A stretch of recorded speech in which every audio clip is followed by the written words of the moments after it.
Welcome to Pax Britannica, The Company in India, with Professor Philip Stern.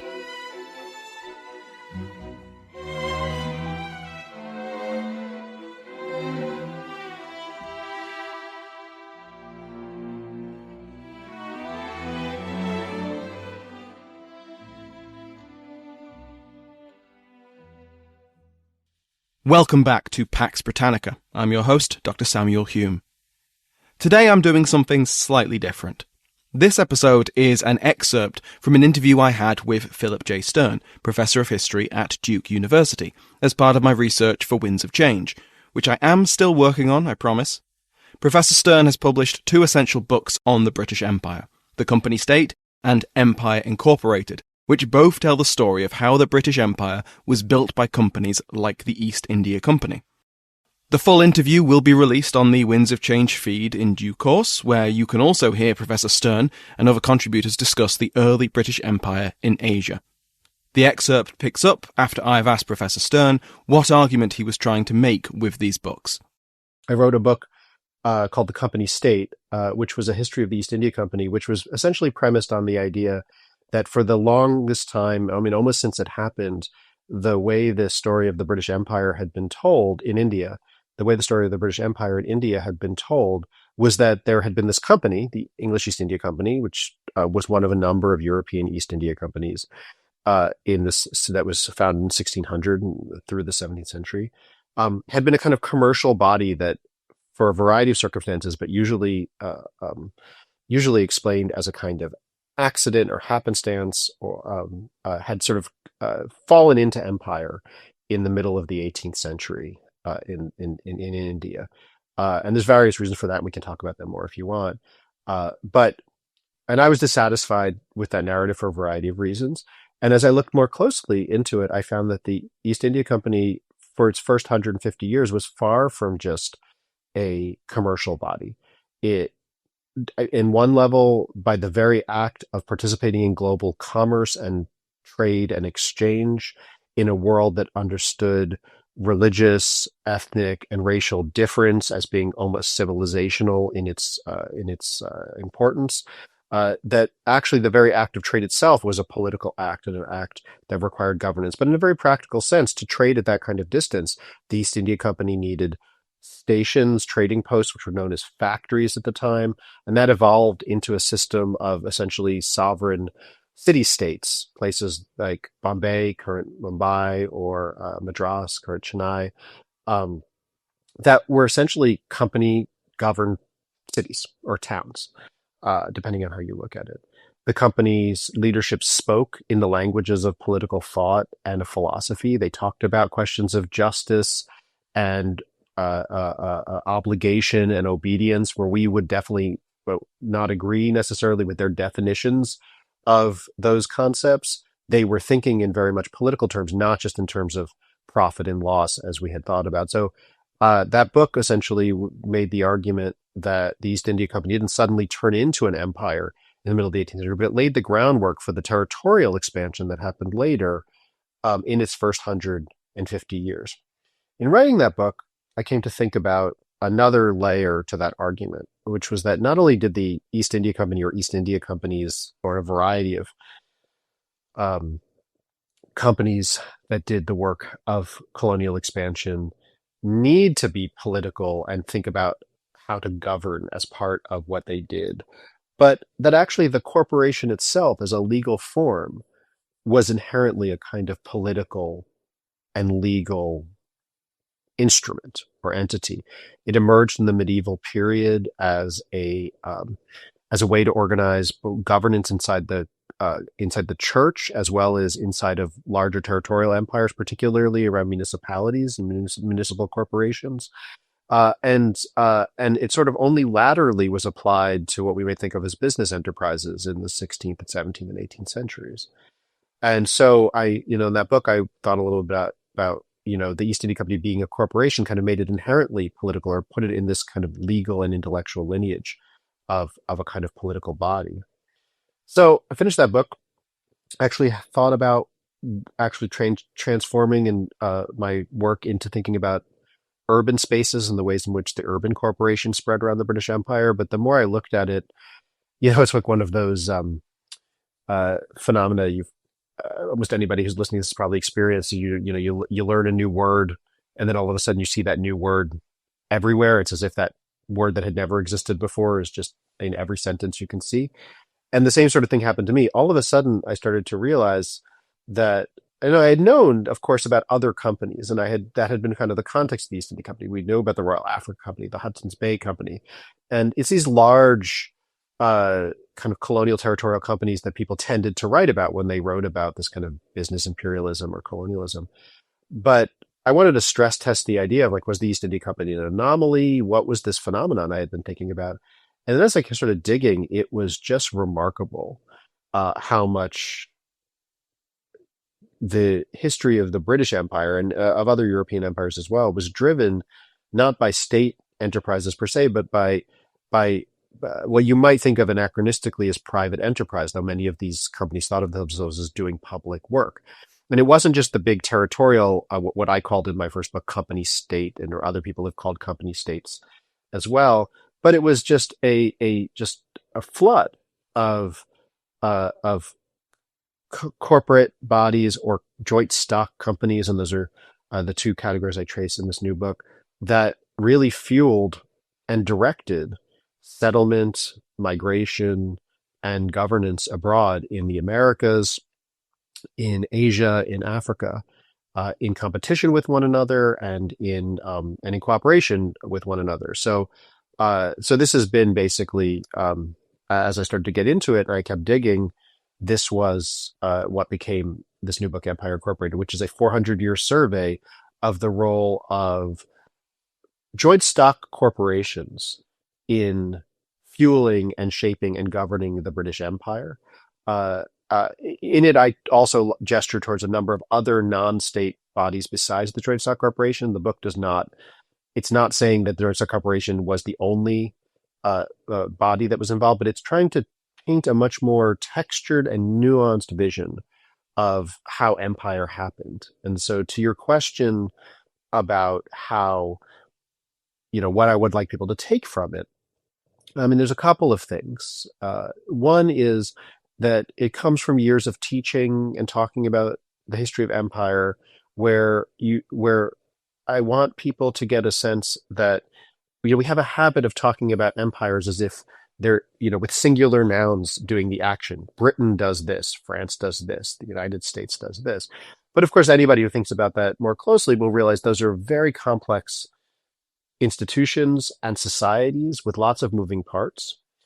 Also, it's hard to, over the last several decades, let alone over the last several centuries, to look at any political system or any world and sort of assume everybody agreed with each other. Certainly anybody needs to take a snapshot of politics in Britain or the United States, and this clearly isn't the case.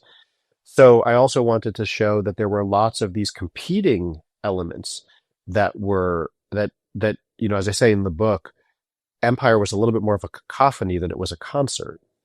This doesn't make it confused. It doesn't make it unintentional, as I also mentioned about my previous book, but it does make it a little bit more chaotic.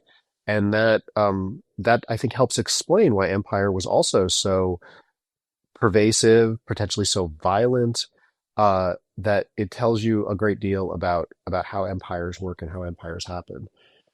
And then obviously there's another layer to this, which is about the present world and thinking about our discussion about how history, is about also some of the elements of the present.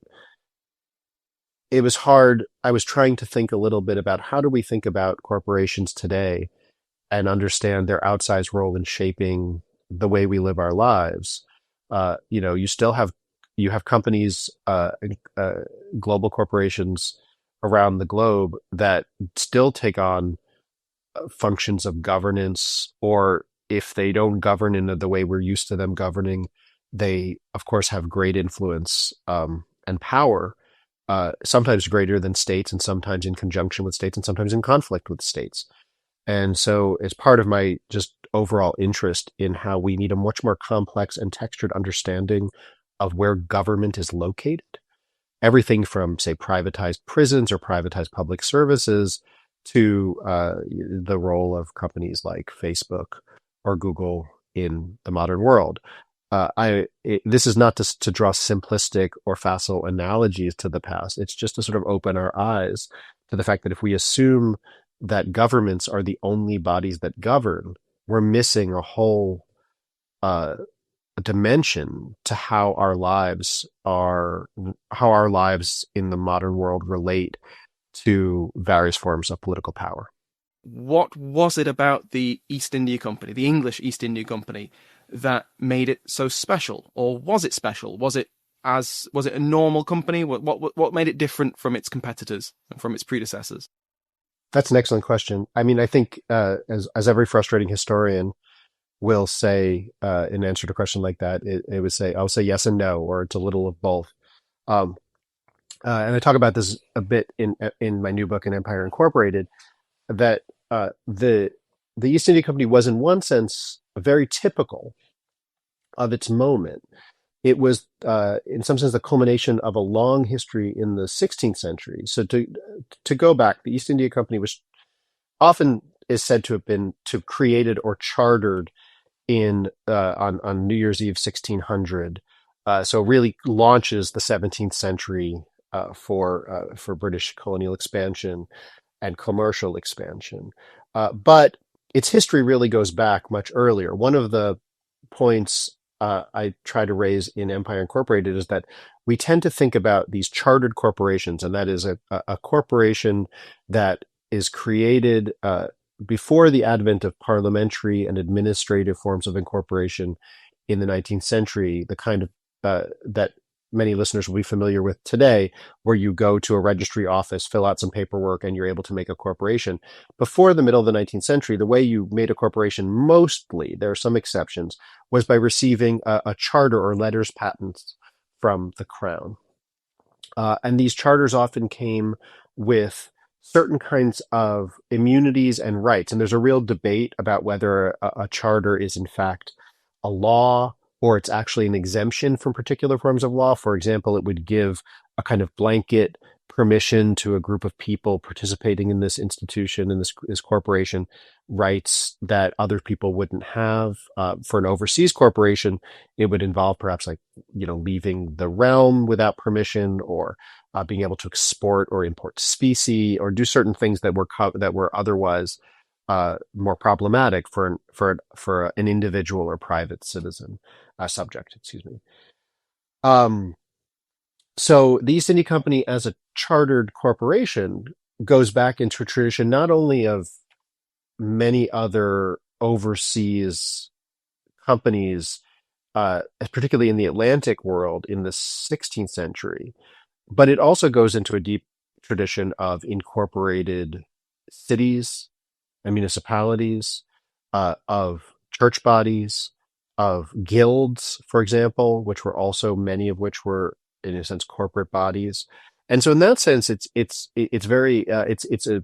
one of a number of examples in a particular species of the way people organize not only commerce, but their not only commerce, but political life, right? So in that sense, the East India Company comes out of that tradition. Secondly, the East India Company quite famously did not just emerge out of nowhere, but was actually started by a number of individuals, largely overseas merchants, who had been involved in other companies, particularly the Levant Company, which had been created out of a combination of several companies in the 1580s and 1590s to trade to the Ottoman Empire.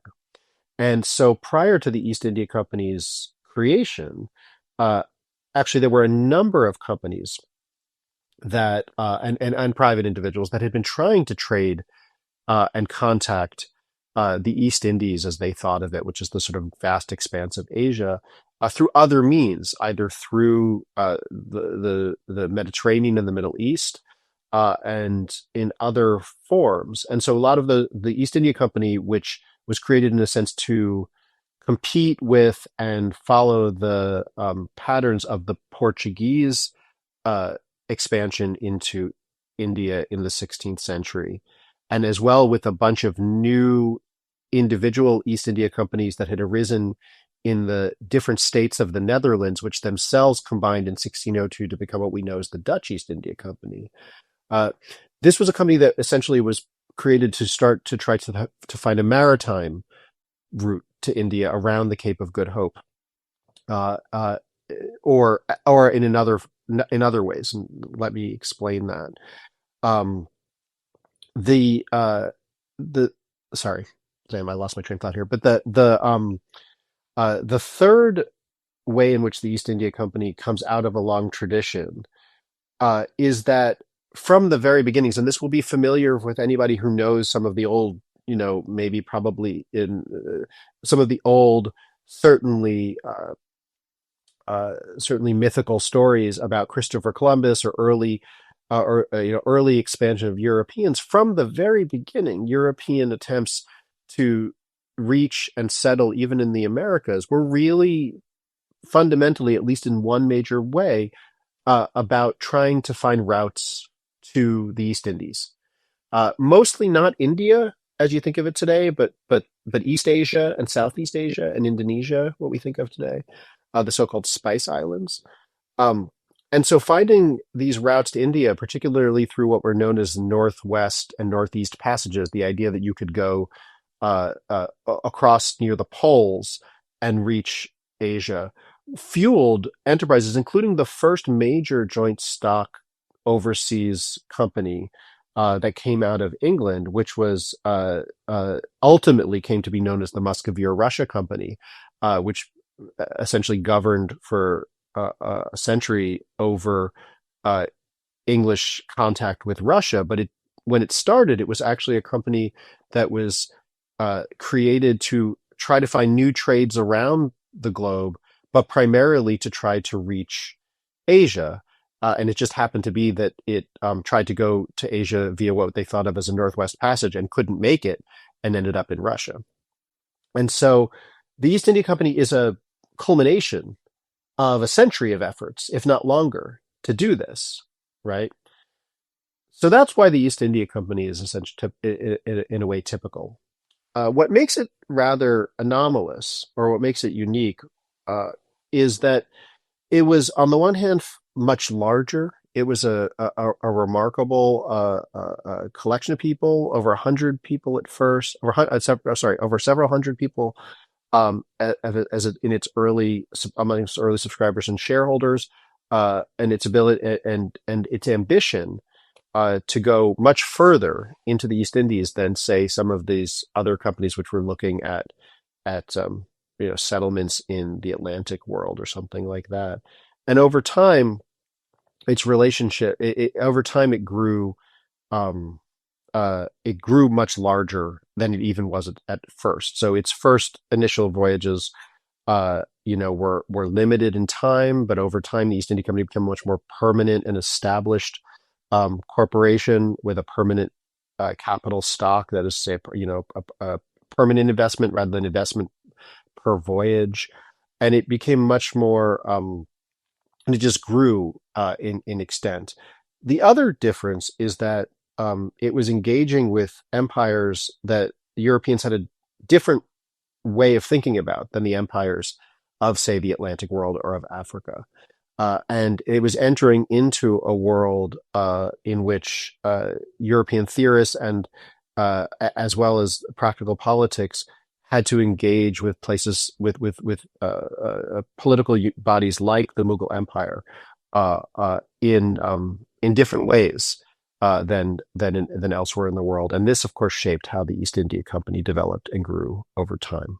One of the key things that we see is how drastic the power imbalance was between the Mughal Empire and the East India Company. It's in its first decades, some would say first century. How powerful was the Mughal Empire?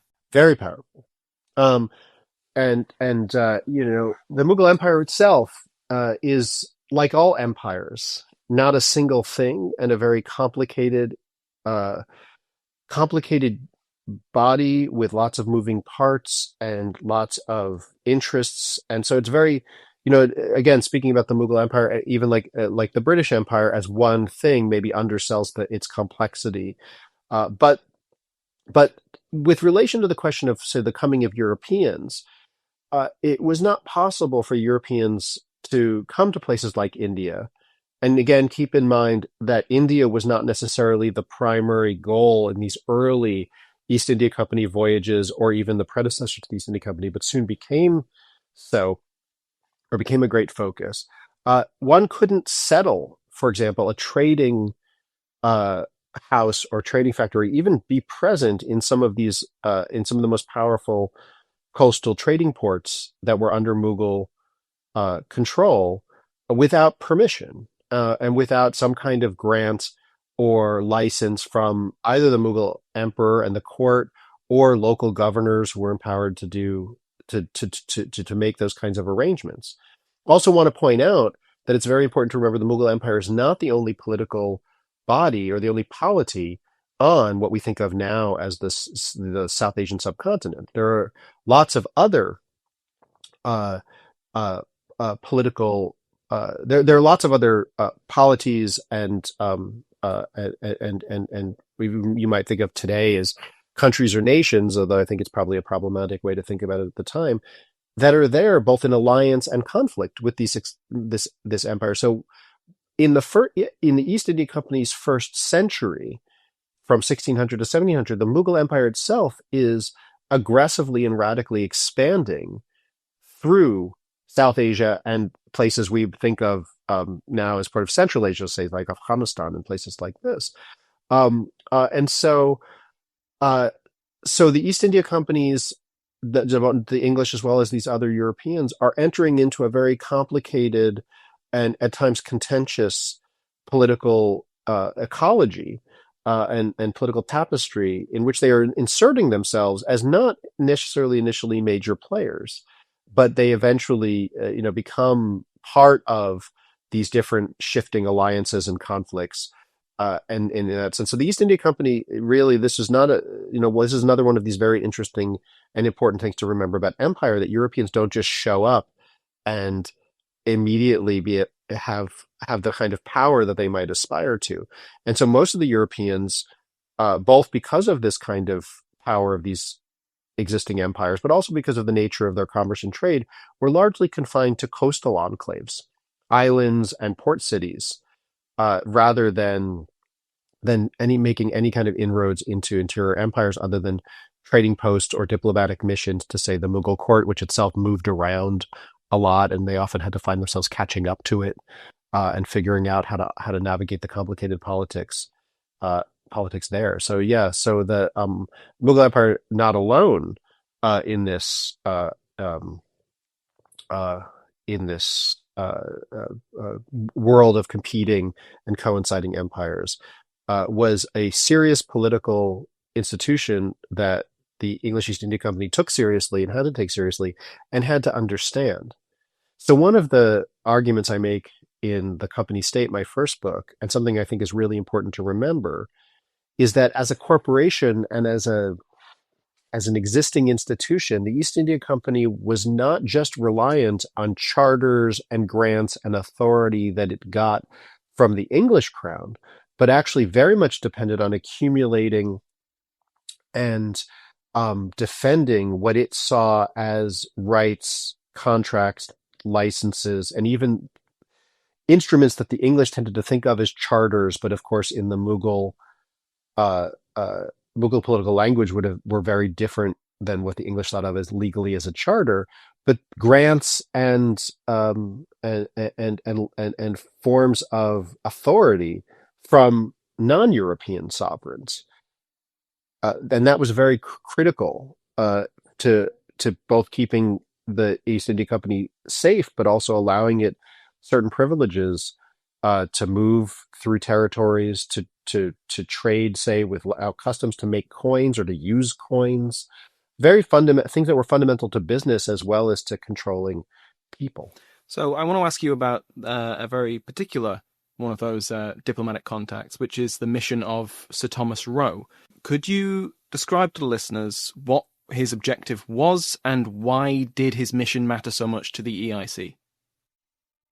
Yeah, so Roe was an interesting and excellent example to bring up here because Roe, in a sense, he exemplifies this sort of dilemma or multi-sided, complex way in which we have to understand the East India Company or have to understand English contact with Asia because Roe, in a sense, was sent to the court of the Mughal Emperor Jahangir um, as a credentialed ambassador of both the King of England, James the First and James the Sixth of Scotland, uh, and the East India Company. So he's in a sense serving two different missions that were in a sense not completely misaligned, but had different goals and maybe different ambitions. Roe himself also had a kind of global career, having served in in the Ottoman Empire, for the English in the Ottoman Empire, also had interest in the Amazon and Amazon settlements in South America, which I detail in my recent book. So he's got a kind of global vision of empire. He's not just an ambassador sent to India in that sense. And so he's critical because he's the first. He's not the first ambassador sent by the East India Company to India, but he helps to secure what becomes one of the most fundamental footholds for the East India Company, which is rights to settle a factory or a trading post, or essentially to have resident East India Company employees in the western Gujarati town of Surat, which was both a major trading point of embark for the Mughal Empire and for that region, but also heavily trafficked because it was also one of the main points that of embarkation and communication with the Hajj for subjects of the Mughal Empire, for Muslim subjects of the Mughal Empire.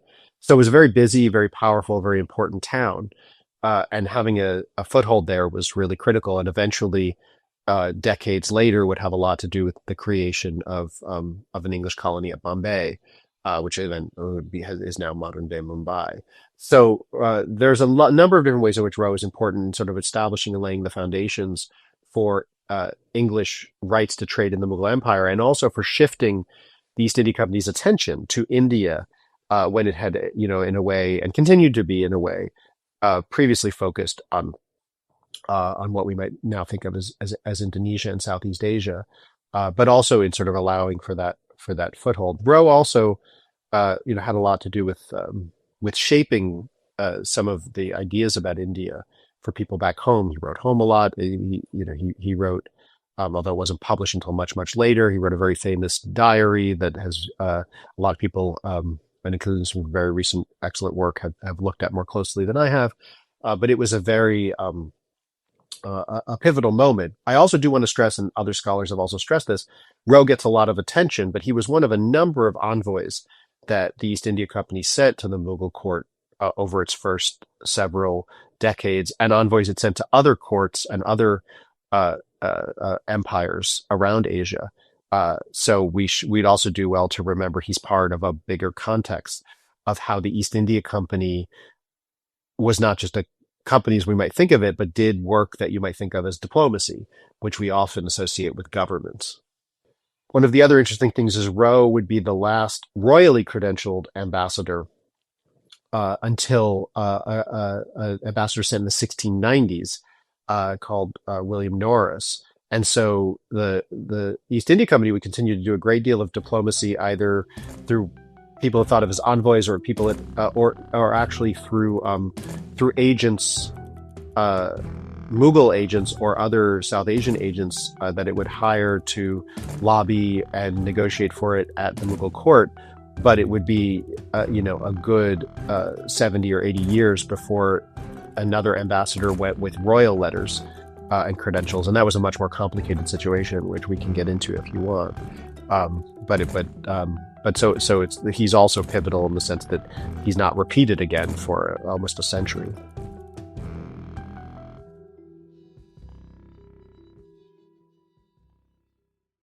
So you mentioned that the East India Company eventually shifts its focus towards India, away from Indonesia. This was partly at least to do with its rivalry with the Dutch. I wonder if you could talk a bit about the VOC, what its position was like in the East Indies, and what led to the English being refocusing towards the continent. One thing I should say, maybe off the top, is that I think it would be a mistake to think of, if we're thinking about these early years, the first half of the 17th century, I don't think it's fair. I mean, actually, through the whole 17th century and even into the 18th century, I wouldn't say the East India Company turned away from Southeast Asia and the Indian Ocean and what we think of as Indonesia, um, Java and Sumatra in particular, so much as essentially added a focus on South Asia into its ambition. It continued to be very concerned and connected to to stations in Java and Sumatra, and at some point, what we would now think of as Burma, and early efforts in Japan, and what we now think of as Taiwan. But what happened over the course of the first several decades was a rapid increase in the strength and power of its Dutch rivals, the Dutch East India Company. It also was very competitive and in conflict at various times with the Portuguese as well. I would also add that the East India Company at this time also has interest in and creates establishments in what we think of as the Middle East, in Persia, in particular, in the Persian Empire, and in Arabian states at the time. So it's really think about the name, the East India Company, or what it would sometimes call the East Indies Company. This concept of the East Indies for Europeans was really this very wide Indian Ocean world. The East India Company's charter, for example, specified it to have the jurisdiction between the Cape of Good Hope and the Straits of Magellan. So it essentially was in charge of English contact with half of the globe.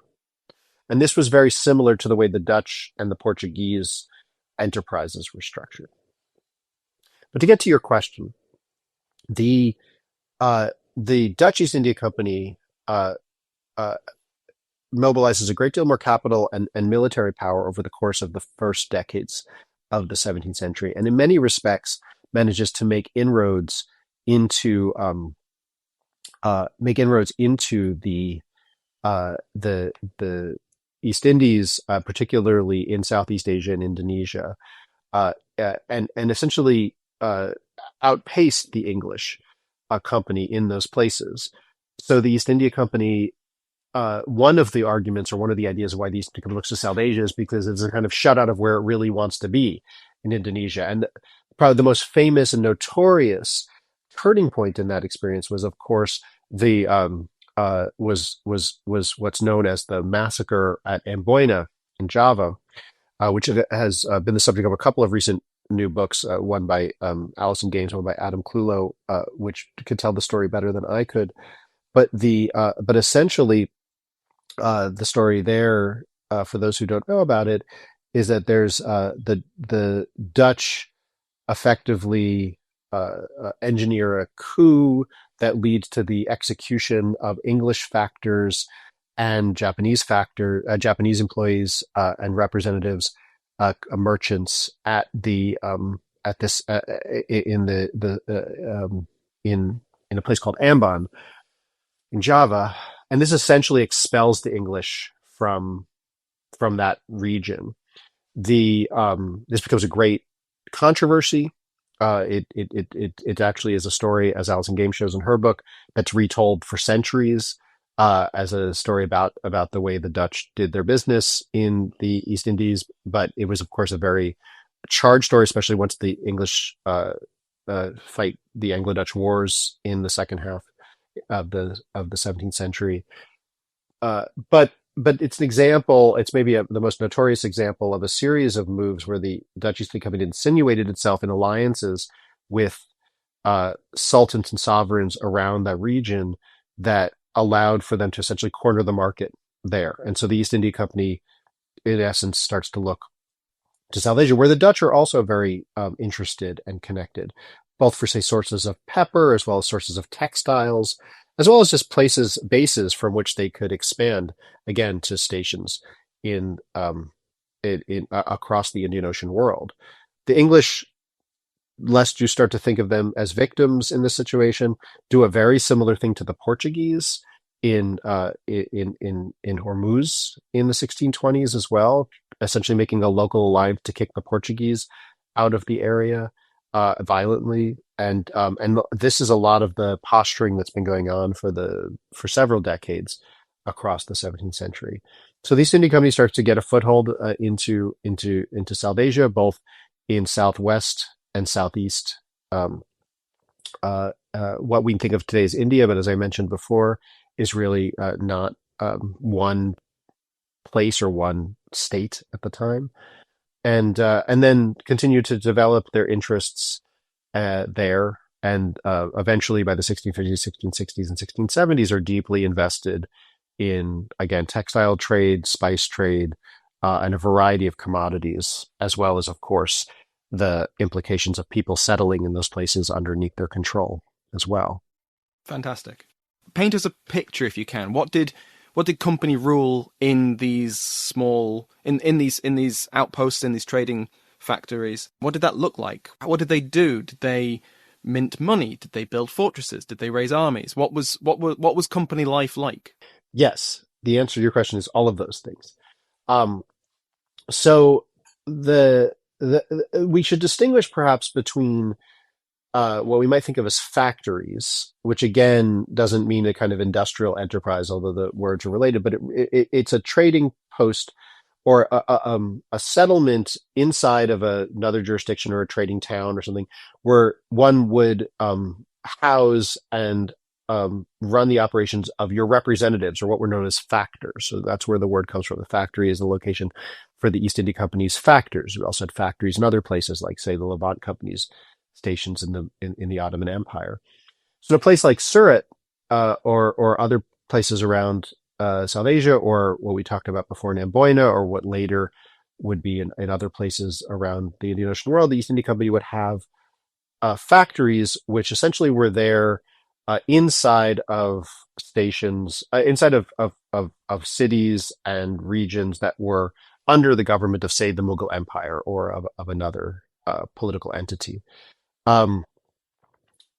These were very productive, but they were also, of course, subject to to other authorities, and required a great deal of money and political skill to maintain. As we mentioned before, you could be undercut by the politics of either other Europeans or other competitors from South Asia and around the region, and it can be very volatile and vulnerable as well.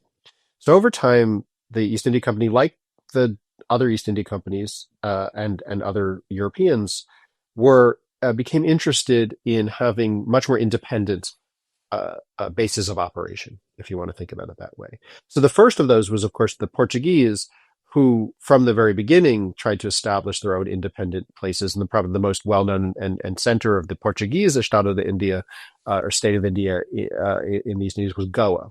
Right? So the Portuguese essentially had what we would think of as a colony in Goa. The Dutch center of the Dutch operations was what was known as Batavia, or now Jakarta, in Southeast Asia and Indonesia. And so the East India Company, the English East India Company, was a little late to this game, but essentially goes about, for a variety of different reasons at different times, establishing its own versions of these. And the first of these was in what becomes known as Madras, current day Chennai, which the East India Company acquired essentially with a lease or a kind of grant from a local ruler in what is now southeastern India, but at the time was not actually within the borders, if you will, of the Mughal Empire. It was actually within the borders of a different empire, the Vijayanagara Empire. And so the East India Company establishes this settlement, a very small fishing village, but basically imagines it as its own sovereign city or sovereign town. Begins to build a fort, becomes known as Fort St. George, which is also another name by which the Madras settlement went. begins to try to attract settlers, not just English settlers. In fact, mostly not English settlers, but settlers from around the region who would both be, say, commercial producers, but also be tavern owners, be soldiers in the garrison,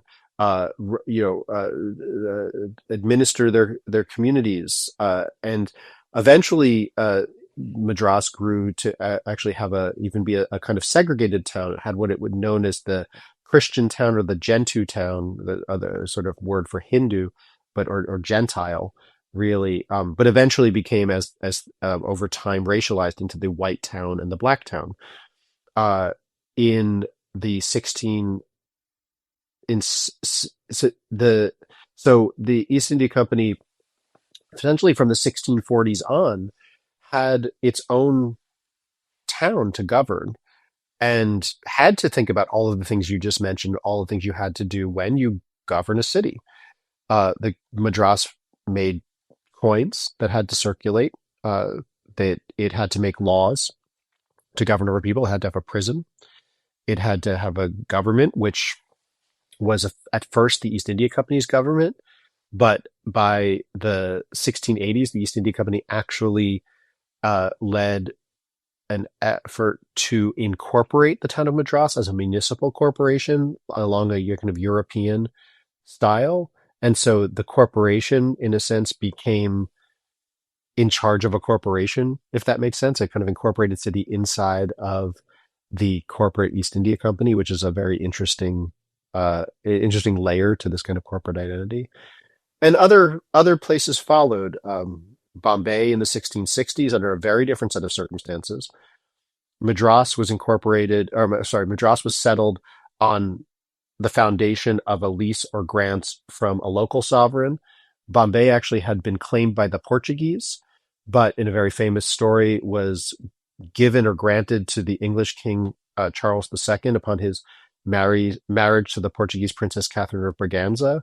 And they very quickly, the Royal Crown, Charles II, they found for a variety of reasons it was very difficult, or they were uninterested in governing Bombay, and so essentially gave it to the East India Company through a charter that we might think of as a kind of proprietary charter that's not different from, say, colonies you might see in the Atlantic world, like a place like Pennsylvania. So Bombay was held on these royal charters. And of course, probably the one that everybody knows the most, Calcutta, was acquired in the 1690s, again on a kind of, without getting into too many of the details, a form of local land grant from the Nawab, the ruler of Bengal and the Mughal emperor, that allowed for the company to develop a town there with, again, fortifications, a garrison, a port, town infrastructure, health regulations. I detail all of this in the company state, that essentially by the virtue of getting these towns, the company was in the business of governing people. And the most important and iconic idea here is that the East India Company thought of these places and spoke about them and wrote about them as colonies. They used the term colony and used other synonymous 17th century terms to talk about it, but they didn't mean a kind of large territorial empire, but they thought of it more in that kind of the Roman sense of these kind of compacted colonies, but also places that were not necessarily going to be filled with English settlers, but attempting to attract settlers and merchants and soldiers from around South Asia and around Asia, including East Asia. So this was very much, by the time you get to the 18th century, the East India Company is very much in the business of government, and it very much knows it. When enemies come along, especially inside of England and later Britain, to try to replace or get rid of the East India Company, one of the arguments that its leadership constantly makes is, you can't get rid of us. We actually, we have subjects. We have people who are under our government. You can't just destroy a government and leave them ungoverned. Something that pops up quite a lot in the company state is the East India Company's obsession, perhaps, that might be a bit too negative a term, with interlopers, for people breaking their monopoly. And they saw this as this attack on their own authority. Could you speak a bit more about that?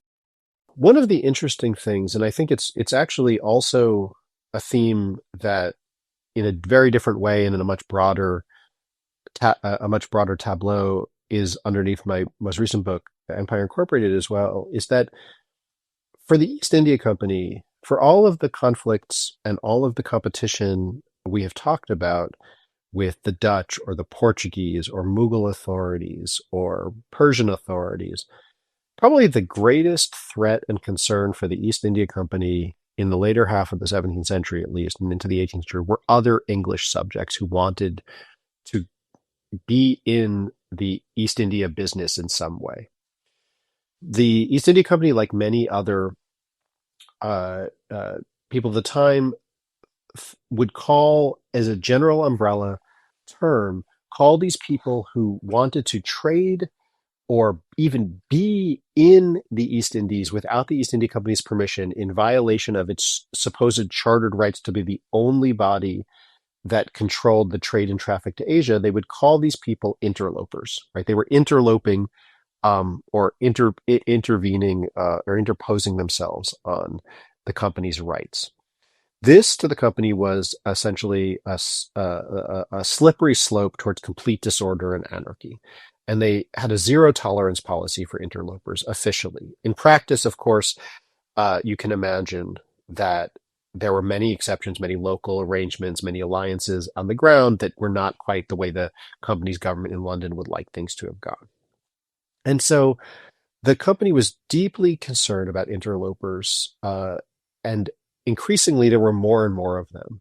Uh, Not just English subjects, but also Scottish and Irish subjects who were finding themselves in the East Indies. So a lot of this, the story of interloping is also part of the very complicated and evolving story of the making of Britain itself, because the English East India Company's relationship to uh, to the crown's Scottish subjects was very ambiguous and complicated. And in fact, in the 1690s, there was an attempt at what we might think of as a Scottish East India Company to compete with the English East India Company, and that's a whole other story. And the same thing with whether or not the king's Irish subjects had a right to be in the East Indies as well. So that's another complicated dimension to the story. Some of those interlopers found their way to other European companies or even to other European courts to encourage them to create their own East India companies. It was what the English would think of, the English company would think of as interlopers that were behind the creation of, say, a Scottish East India Company in the, not Scottish, a Swedish East India Company in the 18th century, and the like. So those concerns with interlopers were, on one level, very much about trade. They were afraid that interlopers making special deals in competition with the official trade of the East India Company would drive up prices. As you can imagine, if you had different English people competing with local vendors, for example, they would find the ability to raise prices. But it was also a matter of political authority. The English East India Company found it deeply embarrassing and threatening that there were these English people running around the East Indies who not only didn't follow the company's laws, but were frankly quite aggressively rejected the East India Company's authority over them, and some in some very colorful language, which you find throughout the records, that allowed, the ways in which people at least wrote and spoke was with an immense amount of hostility and conflict, either towards the interlopers, or the way the interlopers spoke of the East India Company was as if it used the very same language you see in these interlopers use the very same language you see in Britain in this time, in political conflicts of arbitrary government, of despotism. The late 17th century East India Company was associated, rightly or wrongly, with the late Stuart regime. And so there was a lot of opposition to the East India Company on an ideological level from some people who saw them too closely tied in with, say, someone like James II and his politics, and particularly his idea of royal authority. And so that interloping became really one of the most important hot-button issues for the East India Company, say, when it negotiated arrangements with the Mughal Empire. One very big deal for the East India Company through the 17th century in its negotiations with the Mughal Empire was to try to get Mughal authorities to agree to turn over any interlopers that they found in their territories. Sometimes they agreed to this, didn't do it. Sometimes they did do it. It's a complicated story. But part of making the East India Company's authority was about it defending itself from competition and objections from other English and British people.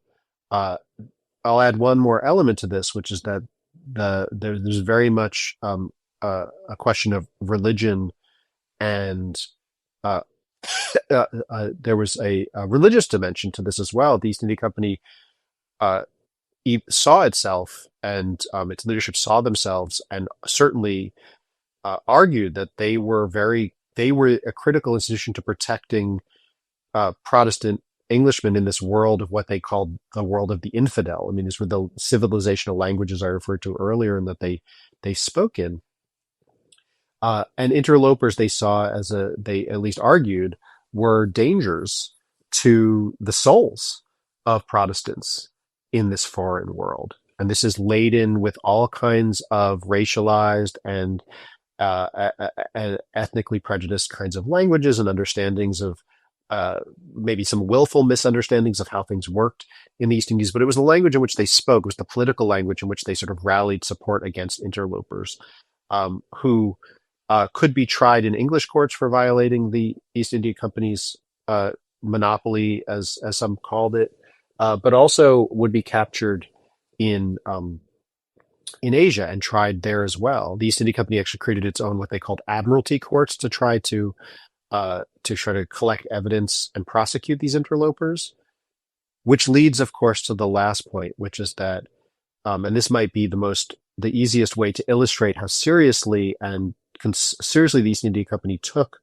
interlopers and how concerned they were about them, is that the line between interloping and piracy for the East India Company was very, very thin, and very often interlopers would be understood as pirates, and pirates would be understood as interlopers. And both in the languages and the sort of legal implications of those categorizations would be mobilized by the East India Company to try to defend itself. And it was always a losing game. They were never very successful at keeping all those people out. You can imagine the East India Company's footprint across Asia in the 17th and early 18th century was fairly minimal if you look at the map. And it's a pretty big place and a lot of space for lots of people to prosecute their own interests in trade. And supplement. I mean, these people would go and live in Asia for decades and thumb their noses at the East India Company's authority over them. Thanks for listening to this excerpt of my chat with Professor Philip Stern. We spoke for much longer about the company's successes and failures from the 1680s onwards, about the Anglo-Mughal War, where Aurangzeb displays some of that power we mentioned. But for now, for today, this section of the narrative should be a useful primer once we return to the East India Company in the narrative. If you want to jump ahead, then by all means go and listen to Winds of Change. Thank you to Professor Stern for speaking with me, to my entire House of Lords, and to you for listening.